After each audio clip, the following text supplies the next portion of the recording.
وأحل الله البيع وحرم الربا وأحل الله البيع وحرم الربا. السلام عليكم ورحمة الله وبركاته. الحمد لله الذي شرع لنا من الدين ما ارتضاه وأحل لنا البيع وحرم الربا فعمت بها البركات وازدهرت الأرجاء. أشهد أن لا إله إلا الله وحده لا شريك له له الملك وله الحمد في الأرض والسماء. وأشهد أن نبينا وحبيبنا وشفيعنا محمد رسول الله إمام المرسلين وخاتم النبيين وصفوة خلق الله أجمعين. نشهد بأنه بلغ الرسالة وأدى الأمانة ونصح الأمة وكشف الله به الغمة وجاهد في الله حق الجهاد حتى أتاه اليقين. فصلوات الله وسلامه عليه وعلى آله وصحابته والداعين بدعوته والعاملين بسنته بإحسان إلى يوم الدين وبعد. Gjithë falënderimet dhe lavdrimet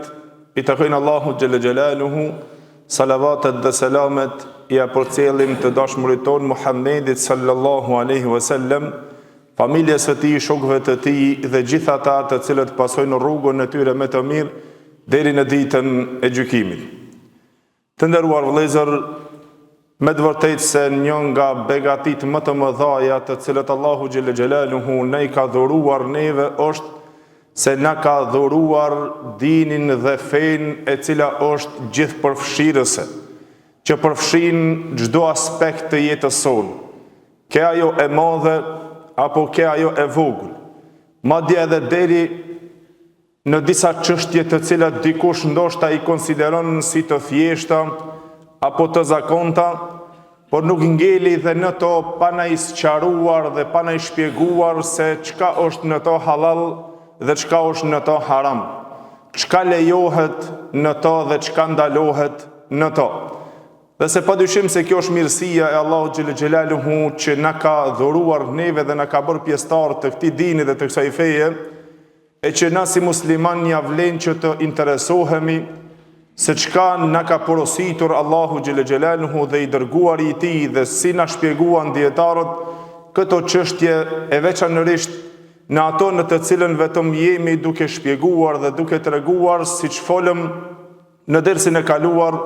për ndalimin e shitblerjes së derrit dhe konsumimi I tij dhe gjitha ato pjesët të cilët pra ishin në përdorimin dhe daljen, të cilët ishin produktet nga ai. Gjithashtu vijon në vëllezër një meselë tjetër, të cilën sot inshallah me lenin Allahu xhallal xjalaluhu do të inkuadrohemi shkurt që të sqarohemi, e ajo është me të vërtetë një ndër meselet, pra është çështje e përhapur në rrugët tona, në shtëpiat tona, të cilët njerëzit merren me to, e ruajnë ato, apo merren dhe me shitjen e tij apo me blerjen e tij, e ai është krijesa e Allahu xhallal xjalaluhu, është qeni. Si qëndron dispozita sheriatike në çështjen e ruajtjes së qenit, pra të mbash qenin, të edukojsh qenin, edhe se si qëndron çështja në dispozitat fetare në shitblerjen e qenit. Dhe se padyshim se besimtari duhet që të jetë I kujdesshëm o vëllezër, për shkak se këto pyetje të cilat pra janë si qëndron dispozita e ruajtjes së qenit, pra edukimit të tij, mbajtjes së qenit, shitja e tij apo blerja e tij, kjo kërkon mbështetje në argumente të sakta të vërteta, padyshim pra duke u mbështetur e para në Kur'anin e Allahut xhallal xjalalu, në hadithet e pejgamberit sallallahu alajhi wasallam edhe në fjalët e dietarëve. Dispozita sheriatike në çështjen e ruajtjes dhe mbajtjes së qenit, e veçanërisht kur është pa nevojë. O vëllezër, shariati islam ka ardhur me ndalimin e mbajtjes dhe ruajtjes së qenit, veçanërisht kur është i panevojshëm, dhe ka bërë një preashtim vetëm të ato të nevojshmit. Pejgamberi s.a.s. bëni preashtimin në tre pika ku mundet që një musliman të ruan atë. Besimtari duhet që të ndjek gjithherë edhe në dëshirat e tij dispozitat fetare, e të pyet se si qëndron vendimi i islamit në këtë çështje, e jo të ngan edhe të pason qorrazi zakonet e të tjerove, të atyre të cilët marrin, ruajnë edhe livdrohen ndoshta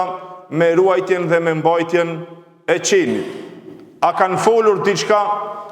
A është shpjeguar diçka për këtë pikë? Si qëndron çështja e shitblerjes së tij? Padyshim se në to, o vëllezër, kanë folur dietarët dhe kanë ardhur argumente të sakta, të cilët meritojnë që na të ndëgjojmë me veshët e zemrës mirë dhe të i përcjellim te të gjithë ata të cilët ndoshta janë të sprovuar me ruajtjen e qenit pa nevojë. Dhe se padyshim, pejgamberi jon sallallahu alaihi wasallam, o vëllezër, na lajmëron në hadithin të cilën e transmeton Imam Buhariu nga Abu Huraira radhiyallahu anhu, i cili tha se pejgamberi sallallahu alaihi wasallam ka thonë: "Men amsaka kalban fa innahu yanqusu min amalihi kull yawmin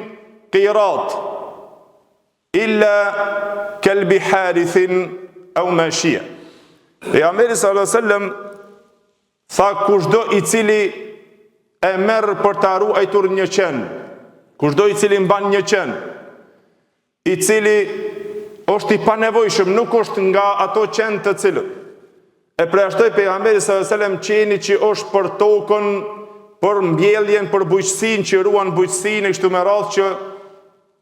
ai ndoshta futet në nevojë që ta ketë një qen për ta ruajtur bujqësinë e tij, tokën e tij, mbjelljen e tij, apo për të i ruajtur bagëtit e tij duke i kullotër, apo qeni i cili është qeni gjuetis. Pra në këtë hadith të Imam Buhariut, tha pejgamberi sallallahu alaihi wasallam, kushdo i cili e mban një qen, tha le ta dinë se ai ja pakson dhe ja mangëson nga veprat e tij gjatë ditës së tij sa një qirat. Para mendoa qirat, o vëllezër, na kur folmi pra në namazet e xhenazës, kush prezanton hadithe të cilët e keni dëgjuar se ka vlerë sa një qirat, pra sa një kodër e madhe e Uhudit me shpërblim me vepra të mira. E pejgamberi sallallahu alajhi wasallam tha, kushdo i cili ruan qen, pra mban qen, pa nevojë ato, pra mos tjetë as për tokë, as për ndonjë shkak, ndonjë obligim që i duhet atij, pra këto tri preashtime që i cekëm, tha le ta dinë se ai çdo ditë atij ja mangëson nga një qirat nga veprat e mira. E tash në vend që të fitojsh vepra të mira, ti vetëm pse e ki qefin për ta ruajtur ata, të mangësohet vepra të mira sa një qirat, pra sa një shumë e madhe, një kodër e madhe me vepra. Gjithashtu te Imam Muslimi, nga Abu Huraira radhiyallahu anhu, pejgamberi sallallahu alaihi wasallam tha, "Man iqtana kalban laysa bi kalbi saydin aw mashiyatin wala ard", tha kushdo i cili mban një qen i cili nuk është nga qeni i cili është qen nga ato qen të gjuetarit, apo pra qen gjuetari, pra i gjuetis, apo qen që ruan bagëtit, kullotën e bagëtit, dhe ai qeni që ruan tokën, pra të bujqit, që ruan mbjelljen, apo që është e nevoja që ta ruan mbjelljen e tij, pra të cilën e ka nga bujqësia e tokës. Pejgamberi sallallahu alajhi wasallam tha, "Fa innahu yanqusu min ajrihi qiratan kull yawm." Tha ai ja mangëson çdo ditë atij nga 2 qirat. Para menon hadithin e Muslimit, pejgamberi sallallahu alajhi wasallam tha se ja mangëson nga 2 kodra të mëdha të Uhudit, pra kodra të mëdha të shpërblimit, nëse ti e mban vetëm e ruan ashtu për pikën e qefit pa nevojë. Tha Ibn Abdul Berri rahimullah, pejgamberi jon sallallahu alajhi wasallam tha, nuk preashtoi në ruajtjen e qenit, në mbajtjen e qenit, pra në pronësinë e qenit që dikush don ta ketë në pronën e tij, e ta ketë qenin ta ruan e ta mban për qefin e tij, tha nuk e preashtoj vetëm se atëherë kur është nevoja, që të merret ku ka leje të ruhet për nevojë. Pra ruhet për gjuhëti, ruhet qenë për të i kullotër bagëtit, pra për të i ruajtër bagëtit, dhe gjithashtu nëse është nevoja për ruajtjen e tokës, mbjellje së bujqësisë, pra mbjelljeve të cilët janë të tokës së bujku. Jashtë kësaj, o vëllezër, është e ndaluar që të ruhat një qen. Për arsye se është problematike çështja e tij. Dhe se Allahu xhelle xhelaluhu e ka bërë ashtu interesant nga urtësia e tij se të merren me kit dhe me rujtjen e tij ata të cilët nuk janë të pastër dhe ata të cilët nuk i takojnë fesë së Allahu xhelle xhelaluhu. E ka bërë Allahu xhelle xhelaluhu nga urtësia e tij që i pastri me të pastrin dhe ai i ndyti me të ndyrin. Edhe më shumë që merren me ruajtjen dhe mbajtjen e tij janë ato të cilët i përkasin pra fesë krishtere, fesë çifutëve, edhe ato komunistat nga lindjes edhe perëndimit. Ato merren më shumë me to, i mbajnë në shtëpi, e pastron ato, e lan ato, duke menduar se ja largon papastërtinë e tij. E padyshim se papastërtia e qenit në to është shumë polemike, që me e lajtur me gjitha detergjendet dhe me gjitha sapunat e dunjos, me të vërtetë se nuk ja hek papastërtinë që ai në vetvete është i papastër. E në papastërtinë e qenit, dietarët të vëllezër ndryshuan në 3 mendime. Mendimi i parë, në të cilën shkuan shumica e dietarëve, pra siç është medhhebi Shafi'i Hanbali, edhe ndjekën 2 nxënësit e medhhebit, pra 2 nxënësit e Abu Hanifes rahimullah, që është Ebu Jusufi dhe Muhammed ibn al-Hasan al-Shaybani, këto shkuan dhe ndjekën mendimin në të cilën e llogaritën se qeni është i papastër në vetveten e tij dhe në gjitha pjesët e tij. Pra i papastër në trupin e tij edhe në ato na i thomi ligat, pra pushtyma e tij apo jargat e tij. Kështu pra unë ndjek mendimi dietarëve në këtë pikë pra shumicës, duke u argumentuar me hadithe të pejgamberit sallallahu alaihi wasallam, që transmeton Imam Buhariu nga Abu Huraira radhiyallahu anhu, i cili tha pejgamberi sallallahu alaihi wasallam: "Idha shariba al-kalbu fi ina'i ahadikum falyaghsilhu 7." Pejgamberi sallallahu alaihi wasallam tha, nëse pin ujë një qen, ndonjë enë prej enëve të juaja, le ta lan ato 7 herë. Në transmetimin të tjetër të cilën e transmeton Imam Muslimi, tha pejgamberi sallallahu alaihi wasallam, pastrimi i enës së ndonjënit prej jush, nëse lëpin qeni dhe pin ujë qeni aty, tha është të lahet 7 herë, ulahunna biturab. Njëra prej tyre të lahet me dhej. Në një transmetim tjetër të Imam Muslimit, tha pejgamberi sallam, idha walaga al-kalbu fi ina'i ahadikum, nëse lëpin qeni apo pin ujë qeni të një enë e enëve prej jush, tha leta derdh ato, pra leta derdh atë ujë në të cilën ka pi ose ka lëpir qeni aty. Pra gjitha kjo, vëllezër, e bën që të kuptojmë se është e vështirë çështja, edhe është shumë e fortë papastërtia e qenit. Gjithashtu i transmeton Imam Muslimi nga Mejmune radhiyallahu anha, e cila tha se një herë pejgamberi sallallahu alaihi wasallam ishte i pikëlluar dhe i mbërzitur, e unë i thash, ja Rasulullah, pse të shoh sot kështu i prishur, nuk të shoh ashtu në qefin sikur që duhet? Tha pejgamberi sallallahu alaihi wasallam, më premtoi Xhibrili alayhi salam që do të vjen me më vizituar, që do të vjen me më takuar, dhe ende nuk ka ardhur sot, e ai pasha Allahun nuk e thën premtimin. Edhe kështu vazhdoi tha ditën pejgamberi sallallahu alaihi wasallam i pikëlluar, derisa i shkoi në mend se nën shtratin të cilën ishin aty pra te Mejmunja, në shtratin e pejgamberit sallallahu alaihi wasallam, tha ishte aty një klysh, një qenush i vogël që qëndronte aty, edhe urdhënon, tha pejgamberi sallallahu alaihi wasallam, që ta largojnë prej aty dhe e stërpik ato dhe spërkat tha me ujë vendin ku ai qëndroi. E kur vjen pastaj Xhibrili alayhi salam, tha pejgamberi sallallahu alaihi wasallam ju drejtua dhe i tha ja Xhibril, ma dha premtimin që do të më takosh, po sot u vonove shumë. E pse nuk erdhe? U përgjigj Xhibrili alayhi salam duke thonë, tha premtimin e kam dhuruar, por na me laqet e Allahut nuk futmi në atë shtëpi ku ka qen apo ka fotografi. Pro kjo vëllezër neve na jep një mësim të madh që na të kemi kujdesi. Se me laqet nuk futen në atë shtëpi ku ka qen dhe në atë shtëpi ku qëndrojnë fotografi e figurat e lloj-llojshme. Në këto duhet të kem kujdesin shumë. Dhe mu përat për një mendim i madh i dietarëve i xhumhurit shkuan në ato,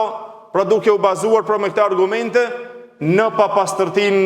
e qenit, pra në trupin e tij dhe në gjitha pjesët e tij. Mirë po ndryshuan pastaj mendimet i dytë të vëllezërit i dietarëve, në të cilën pra është medhhebi Hanefi, në to është se qeni është i pastër trupi i tij, por i papastër pështyma e tij dhe lagështia e tij. Dhe në to pastaj i sollën disa nga argumentet dhe ndjek këtë mendim Sheh Islam ibn Taymi rahimullah në çështjen pra si qëndron papastërtia e tij në pështymën e tij, e pastaj duke diskutuar o vëllezër në këtë meselë, thanë si qëndron çështja pra duke folë Sheh Islam ibn Taymi rahimullah dhe e zgjedh këtë mendim se qeni i pastër në trupin e tij, mirë po pështyma e tij e papastër, padyshim me hadithe të cilët i cekom që nëse lëpin qenin, nëse pin ujë ndonjë enën prej jush, aja u duhet të lahet, domethënë 7 herë, njëra prej tyre me dhej, apo domethënë të lahet ajo apo të derdhet. Në këto shtesa dietarët kanë folur rreth atyre. Por si qëndron çështja o vëllezër pastaj, tha nëse në to pra lëpin qeni, por çështja e qenit të gjuetis. Nëse qeni i gjuetis e kap kafshën, a duhet atëherë ajo është e pastër? Padyshim se ajo është e pastër dhe nuk lahet ajo. E atëherë lindi mendimi i tretë i medhhebit Maliki, edhe ata të cilët e ndjekën një grup i madh prej dietarëve të mëdhenj prej tabiinëve dhe dietarëve të cilët shkuan në ato se pra qeni është i pastër në trupin e tij edhe të gjithë pra pjesët e tij, por ajo që është urdhëruar për të ular tha është në aspektin e adhurimit, duke u mbështetur pra me disa argumente. Mirë po, dietarët e vëllezër disa prej tyre padyshim se u mbështetën në ato të cilën është shumica e dietarëve, që është çështja pra se qeni ngel pra në to që të ketë papastërti, e veçanërisht pra në anën nëse ka ardhur urdhëri i haditheve të pejgamberit sallallahu alaihi wasallam për pastrim, edhe se duhet kujdesi i madh pra çështja e ruajtjes së tij përveç se në nevojat të cilat kërkohen. Por mirë si qëndron çështja o vëllezër e shitjes së tij. Dietarët u ndonë në 3 mendime. Në shitjen e qenit edhe blerjen e qenit. Mendimi i cili e ndjekon shumica e dietarëve. Në to pra janë medhhebi Shafi'i, Hanbeli, një fjalë prej medhhebit Hanefi,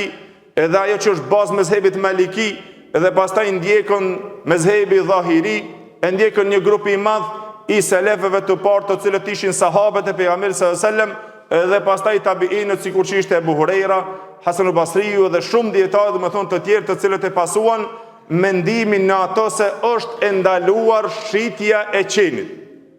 Edhe se këto duhet ditur për shkak argumenteve të cilët kanë ardhur, që transmeton Imam Buhariu nga Abu Juhayna, i cili tha se pejgamberi sallallahu alajhi wasallam ka thonë dhe ka ndaluar nga çmimi i qenit. Një hadith tjetër e transmeton Imam Buhariu dhe Muslimi nga Ebu Mesud el-Ansari radhiyallahu anhu, i cili tha se pejgamberi sallallahu alajhi wasallam ndaloi nga çmimi i qenit, ndaloi nga mehri i zinaqarës edhe pagesa të paguhet fallxhori. Hadith tjetër transmeton gjithashtu dhe Abu Davudi nga Abdullah ibn Abbas radhiyallahu anhu, i cili tha se ka ndaluar pejgamberi sallallahu alaihi wasallam nga çmimi i qenit. Nëse dikush vjen që ta kërkon tha çmimin e qenit, famla kafahu turab. Pejgamberi sallallahu alaihi wasallam tha mbushja dorën e tij me dhej. Nëse vjen që të kërkon çmim të qenit, Pra në këto, pra shkuan me këto argumente, dietarët të vëllezërit që thash grupi i madh i dietarëve derisa dhe Ibn Hazmi ka shkruar pra në këto për në pastërtinë që një libër të veçantë dhe ndjek mendimin pra që është domethënë e ndaluar padyshim për shkak argumenteve. Edhe Ibn Qayyim rahimullah tha se nuk ka divergjencë të sahabët e pejgamberit sallam për ndalimin e çmimit dhe shitjes së qenit. Mendimi i dytë i dietarëve në to qëndron pra medhebi Hanefi që në to tha është përgjithësi e lejume, kurse mendimi i parë tham të shumica është në përgjithësi e ndalume, ke ajo ndash ke e nevojshme, ndash ke e panevojshme, qeni ndalohet që të shitet apo të blihet. Më shumë të shitja. Kurse mendimi i dytë të medhebi Hanefi është që nuk ka ndalesë për shkak se argumentuan me disa argumente. Mirë po atë hadithe të cilët u argumentuan janë të dobta vëllezër. Pastaj mendimi i tretë i medhebit Maliki, ato shkuan pra në ato që bën disa përjashtime. Është disa prej dietarëve të medhebit Maliki të cilët bën përjashtime, qeni i cili është i nevojshëm për gjueti, qeni i cili është pra i nevojshëm për ruajtjen e bagëtive apo të tokës dhe pjellore pra të cilat punojnë buqit, në këto bën një përjashtim nëse blihet. Por mirë, nëse është obligative që të blehet, atëherë tha Ibn Hazmi rahimullah, ky që obligohet ta blen një qen por shkak se ky është i nevojshëm, ose është gjuetia, ose është ruajtja e bagëtive të tij, nëse ky obligohet ta ky e blen, por mëkati i qëndron atij që e shet. Mëkati i qëndron atij që e shet çmimin e qenit, se pejgamberi Allahut ndaloi për çmimin e qenit. Pra kjo është ajo e cila neve na duhet spaku pra të dim shkurtimisht në këto pika, edhe pse janë mesele të gjëra me argumentet, por shkurtimisht të i kuptojmë disa çështje të cilat janë të rëndësishme sa i përket kësaj vëllezër, e të kemi kujdes në ruajtjen e tij vetëm se në momentet e veçanta dhe në nevojat të cilat është nevojshme. Wa qulu qawli hadha wastaghfirullahi wa lakum, alhamdulillahi rabbil alamin.